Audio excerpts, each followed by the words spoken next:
नमस्कार दोस्तों, मेरा नाम है उमेश कुमार विश्वकर्मा और मैं आप सभी का सीवीएस स्टडी पॉइंट में स्वागत करता हूं।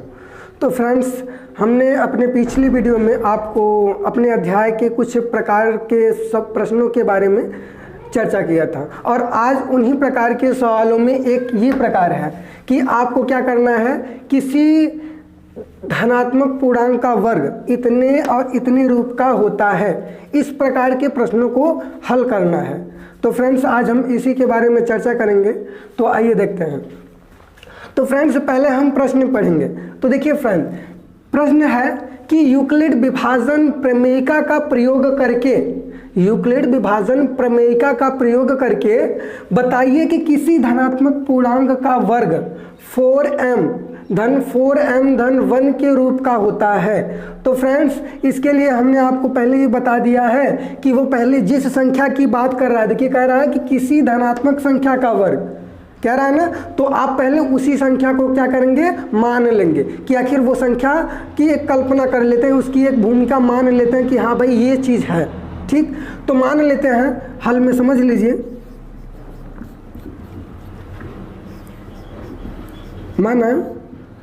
माना कि वह धनात्मक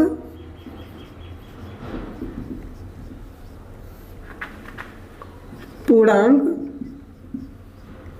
क्या है, मान लेते हैं वो धनात्मक पूर्णांक क्या है, हमारा x है। तो फ्रेंड्स, जब x है तो हमने आपको कोई धनात्मक पूर्णांक किस रूप का हो सकता है, कैसे हो सकता है, ये हमने पिछली वीडियो में आपको बताया है और साथ ही बताया कि कितने रूप का हो सकता है। तो देखिए फ्रेंड्स, अगर कोई धनात्मक संख्या है तो मैंने बताया था आप लोगों को, कोई धनात्मक संख्या है तो हम प्रश्न में ध्यान देंगे। प्रश्न कह रहा है कि 4m/4m धन 1 इसके रूप का हो सकता है। तो अगर इसके ध्यान दें तो हमें ये मिलेगा कि ये एक हमारी यूक्लिड विभाजन एल्गोरिथम का रूप तैयार होता है। देख लीजिए, यूक्लिड विभाजन एल्गोरिथम का सूत्र क्या होता है, a बराबर bq धन r, यही सूत्र होता है ना। तो अगर हम इससे कंपेयर करेंगे, इन दोनों को हम यूक्लिड विभाजन एल्गोरिथम से तुलना करेंगे तो हमें क्या मिलेगा, हमें b के स्थान पर दोनों परिस्थिति में देखिए क्या मिल रहा है, b के स्थान पर 4 मिल रहा है ना, तो b हमें यहाँ 4 लिख लेना है। ठीक, b का मान हमें यहाँ 4 मिल रहा है तो b हमें 4 लिख लेना है। और हमें q के मान पर m दिख रहा है ना, तो हमें अभी q लिख दे रहे हैं हम यहाँ। देखिए, यहाँ q का मतलब है भाजक। भाजक हमारा एक अचर है, ये चर है। भाजक हमारा कैसा है, चर है, तो उसे अभी उसी के रूप में लिख देते हैं, फिर अब उसके बारे में चर्चा करेंगे। ठीक, तो हमने देखा कि भाजक के स्थान पर क्या है, 4 है तो 4 लिख दिया। ठीक, और भागफल के स्थान पर q है तो q लिख दिया। अब r का रेंज देखना है। देखिए फ्रेंड, ये r का रेंज अगर देखेंगे तो यहाँ हमारा 0 है और यहाँ हमारा 1 है ना। तो हम r का मान दो ठो हमें मिलता है, क्या मिलता है, एक 0 मिलता है और एक 1। अब देखिए, अगर r का मान हम 0 और 1 रखेंगे तो हमें दो संख्याएं मिलेंगी। मान लीजिए, देखते हैं, यहाँ एक संख्या मिलेगी 0 और दूसरी कौन सी संख्या मिलेगी, आपको दूसरी संख्या मिलेगी x का मान 4q धन 1 मिलेगा ना। तो हमने इस तरीके से पता कर लिया कि वो धनात्मक पूर्णांक क्या क्या होगा। वो धनात्मक पूर्णांक एक हो सकता है 4q हो और दूसरा धनात्मक पूर्णांक हो सकता है कि 4q धन 1 हो। अब देखिए फ्रेंड्स, कह रहा है कि इसी धन पूर्णांक, देखिए ये धन पूर्णांक है हमारे ना, हाँ, तो ये धन पूर्णांक जो है, इन्हीं धन पूर्णांक का वर्ग करने पर इतने इतने रूप का होना चाहिए।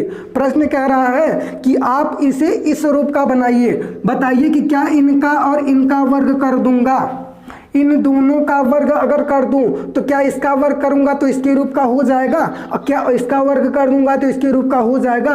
तो आइए देखते हैं। ठीक, तो देखिए, हमारे प्रश्नानुसार यहां लिखते हैं, प्रश्नानुसार। अब प्रश्न के अनुसार हम कार्य करेंगे। प्रश्न कह रहा है कि धन पूर्णांक का वर्ग करिए, यही कह रहा है ना। प्रश्न कह रहा है कि धन पूर्णांक का वर्ग करना है और धन पूर्णांक का वर्ग करेंगे तो हमने धन पूर्णांक यहाँ ज्ञात कर लिया है। तो धन पूर्णांक हमारा x बराबर क्या है, हमारा धन पूर्णांक x बराबर 4q है। 0 है तो 0 क्या लिखना जी, 0 जुड़ा है तो उसका कोई अर्थ नहीं होता। ठीक, तो x बराबर 4q हो गया। पहला हमारा धनात्मक संख्या x बराबर 4 क्यों है। अब कह रहा है कि प्रश्न हमारा कह रहा है कि वर्ग करना है, तो हम क्या करेंगे, दोनों पक्षों का वर्ग कर देंगे। ठीक, प्रश्न अनुसार दोनों पक्षों का वर्ग करने पर। अब अगर वर्ग यहां लिख लीजिए, चाहे दोनों पक्षों का वर्ग। ठीक, ये हमारा प्रश्न खुद ही कह रहा है। ठीक, हमने अपने से नहीं किया, ये प्रश्न हमारा बता रहा था कि जो धनात्मक संख्या आप प्राप्त करें उस धनात्मक संख्या का वर्ग कर दीजिए। तो देखिए हमने वर्ग कर दिया ना। अब देखिए अगर x का वर्ग करेंगे तो वो तो हमारा x स्क्वायर है, वही होगा। अब इसका वर्ग करेंगे तो क्या होगा, वर्ग मतलब होता है कि उसी संख्या की 2 बार गुणा कर दें। ठीक, तो देखिए वर्ग है ना, तो मतलब 4 का गुणा 4 बार और q का गुणा 2 बार।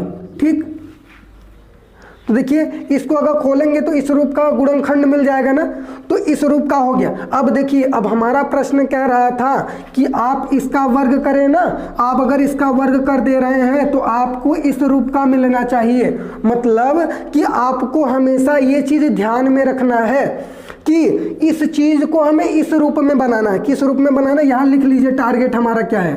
ठीक, हमारा टारगेट है 4m। ठीक, हमें इस चीज को इस रूप में लिखना है। ठीक, तो देखिए कैसे लिखेंगे, एक्स स्क्वायर बराबर, यहां हमें 4 की जरूरत थी। हमारा टारगेट क्या है कि हमें इस चीज को 4m के रूप में बनाना है। तो जब हमें 4m के रूप में बनाना है तो हमें 4 की जरूरत है, तो 4 लिख लेंगे। ठीक, और क्या है, उसके बाद m लिखा है, m लिखा है, और m का मान हमें कुछ कह रहा है कि m है, m मतलब m का मान कुछ भी हो सकता है, अनावश्यक चीज कुछ भी हो सकता है। तो देखिए फ्रेंड्स अगर यहाँ देखेंगे तो 4 को छोड़कर बाकी चीज कुछ भी है ना। जब यम का मान कुछ भी हो सकता है तो उस कुछ में भी ये चीज भी आ सकता है ना। तो मतलब अगर इस चीज को हम m मान ले, यहाँ देखिए अगर इन पूरे के स्थान पर हम m लिख दे रहे हैं, क्यों लिखे हैं यहाँ बता दीजिए कि m का मान हम 4q इंटू क्यू रखने पर, अगर रख देंगे तो देखिए 4 है पहले से ये वाला 4 और इन सभी के स्थान पर हमने m रख दिया। तो देखिए इसके इस रूप का हो गया कि नहीं, हो गया ना। प्रश्न हमारा यही कह रहा था कि बताइए कि किसी धनात्मक संख्या का वर्ग इतने के रूप का होगा कि नहीं। तो हमने क्या किया, वो धनात्मक संख्या ज्ञात कर लिया। वो धनात्मक संख्या ज्ञात करने के बाद क्या किया, उस धनात्मक संख्या का वर्ग कर दिया। वर्ग करने के बाद क्या किया, उसको हमने जो है 4m के रूप का लिखने का प्रयास किया तो हमें क्या मिला कि 4m के रूप का हो गया। जब 4m के रूप का हो गया तो यही हमारा प्रश्न कह रहा था। तो ये वाला हमारा बात तो क्लियर हो गया कि किसी भी संख्या का धनात्मक संख्या का वर्ग करेंगे तो 4m का रूप का हो जाएगा। ठीक, अब जब 4m के रूप का हो गया तो हमें ये भी कह रहा है कि इसकी भी पुष्टि करिए कि ये इसके रूप का होगा कि नहीं। तो आइए इसको देख लेते हैं, तो यहाँ कर लेते हैं। देखिए कह रहा है कि अब बताइए कि ये दूसरी संख्या जो है, हमारी दूसरी संख्या क्या है, दूसरी संख्या हमें प्राप्त हुआ है 4q धन 1। यहाँ लिख लेते हैं दूसरी संख्या हमारी है 4q धन 1। 4q धन 1 है ना। अब कह रहा है कि देखिए जैसे हमने इसमें किया है, इसमें क्या किया है, प्रश्न कह रहा था वर्ग करने के लिए ना, तो हमने वर्ग कर दिया दोनों पक्षों का। तो इसका भी हम इसी की तरह जो है वर्ग करेंगे। तो करिए, तो दोनों पक्षों का हम क्या कर देंगे, वर्ग कर देंगे। ठीक है, कर दिए। अब आपको हमेशा ये चीज ध्यान रखना है कि हमें वर्ग करने के बाद ये चीज टारगेट रखना है कि हमें इसी के रूप का बनाना है। देखिए यहाँ लिख लेते हैं 4m धन 1। ठीक, हमें ये टारगेट रखना है कि इसको हल करने के बाद इसी के रूप का लिखना है, कुछ भी हो जाए। अगर इस रूप का अगर हमने लिख दिया तो मतलब कि किसी धनात्मक संख्या का वर्ग इसके रूप का हो जाएगा।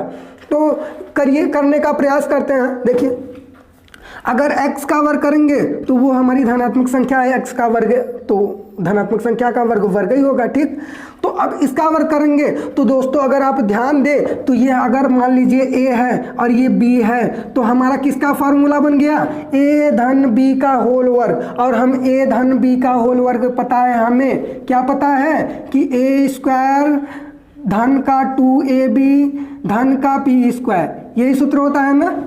तो ये सूत्र है, तो इसी पर इसे क्या करिए, फैला दीजिए, करिए। तो देखिए एक स्थान ए स्क्वायर है ना, तो इसका 4q का स्क्वायर कर देंगे तो क्या होगा, 4 4q का स्क्वायर। ठीक, अब हम देख रहे हैं धन का है, 2 है तो 2 लिख देंगे सूत्र के अनुसार। ए है, अब ए के स्थान पर 4q है तो लिख लीजिए, इनटू बी है ना, तो बी के स्थान पर 1 है तो 1 लिख लेंगे। ठीक, अब देखिए धन है, धन लगा देंगे, उसके बाद बी स्क्वायर है ना, तो बी स्क्वायर के स्थान पर 1 है तो 1 का स्क्वायर हो जाएगा। ठीक, तो हमने क्या किया, इसको जो है ए स्क्वायर धन 2ab धन बी स्क्वायर के रूप में खोल दिया ना। अब देखेंगे, अब हमें ये चीज़ टारगेट रखना है कि यही चीज़ लाना है। ये चीज़ कैसे लाएंगे, इसके लिए हमें क्या चाहिए, 4 चाहिए, और बाद में हमें क्या चाहिए, बाद में हमें 1 प्लस चाहिए। तो इधर देख रहे हैं हमारा, पहले एक लाइन और इसे कर लेते हैं तब आपको बताते हैं। देखिए अगर इसको खोलेंगे, जैसे देखिए यहाँ हमारा वर्ग था, इसको खोले तो इस रूप में हमने खोल दिया ना, गुणनखंड के रूप में। इसी प्रकार इसे भी खोलेंगे, खोलिए, देखिए 4 × 4 हो जाएगा, q × q हो जाएगा। ठीक, अब इसका अगर लिखें आप तो क्या होगा, इसको अगर आप देखें तो यही लिख लीजिए 4 × 4q 2 × 4q। अब 1 का गुणा करेंगे तो वो वही चीज़ आ जाएगा, और यहाँ 1 का वर्ग करेंगे तो 1 आ गया।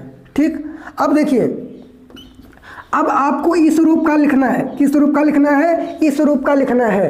तो आप इस रूप में कैसे लिखेंगे, आपको लास्ट में 1 की ज़रूरत है, आपको लास्ट में क्या करना है, 1 की ज़रूरत है। तो जब 1 की ज़रूरत है तो क्या करेंगे, हम 1 यहाँ अभी रखे रहेंगे। ये देखिए इस रूप का है ना, तो 1 हमारा लास्ट में चाहिए तो 1 हम बना लिए। अब हमें बनाना है 4m के रूप में, 1 तो हमारा शामिल हो गया, इसी चीज़ को हमने लिख दिया, 1 हमारा शामिल हो गया।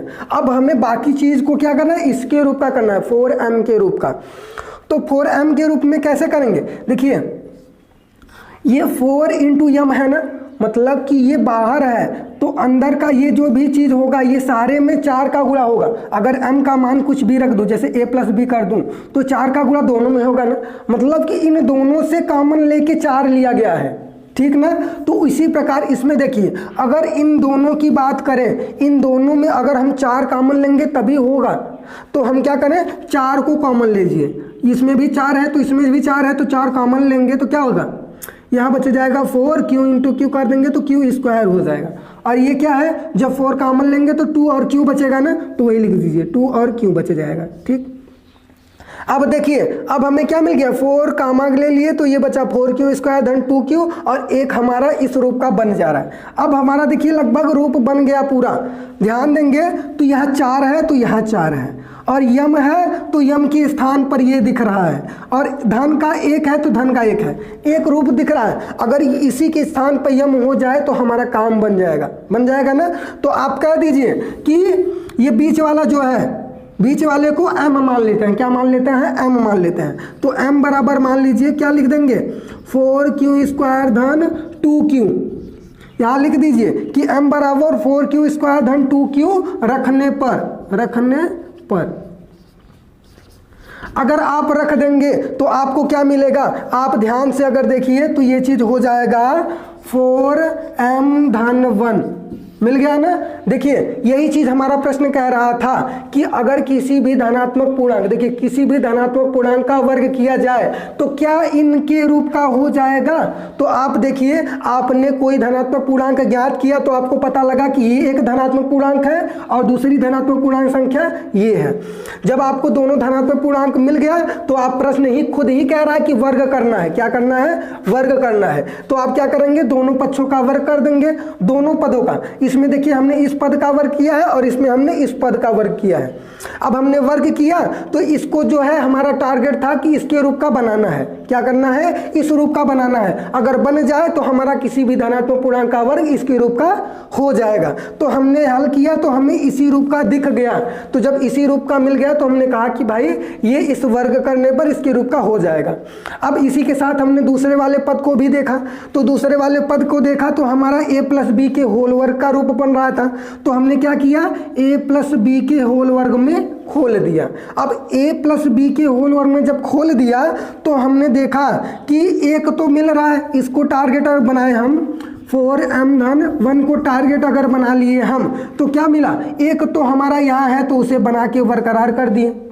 लेकिन हमें 4 की ज़रूरत थी तो हमने क्या किया, इन दोनों से 4 कॉमन ले लिया ना। अब जो बाकी बचा वो m के स्थान पर बचा तो हमने उसका नाम खुद ही m रख दिया। तो हमने देखा कि 4m धन 1 का रूप हो गया ना। तो यही हमारा प्रश्न कह रहा था। ठीक, तो देखिए इस प्रकार के प्रश्न इसी प्रकार किए जाते हैं। ठीक, तो फ्रेंड्स आज के लिए इतना ही, मिलते हैं अगले वीडियो में, तब तक के लिए नमस्कार।